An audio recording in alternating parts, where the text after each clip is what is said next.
County in southeastern Texas, west central San Jacinto County in southeastern Texas, southeastern Walker County in southeastern Texas, until 7:45 p.m. Central Daylight Time. At 4:43 p.m. Central Daylight Time, Doppler radar indicated thunderstorms producing heavy rain across the warned area.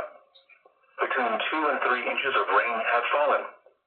Additional rainfall amounts of 1 to 2 inches are possible in the warned area. Flash flooding is ongoing or expected to begin shortly. Hazard: flash flooding caused by thunderstorms. Source: radar. Impact: flash flooding of small creeks and streams, urban areas, highways, streets and underpasses, as well as other poor drainage and low-lying areas. Some locations that will experience flash flooding include southeastern Huntsville, New Waverly, Cold Spring, Huntsville State Park, and Evergreen. This includes the following low water crossings: Mount Zion Road to Caney Creek Tributary 3. Turn around. Don't drown when encountering flooded roads. Most flood deaths occur in vehicles.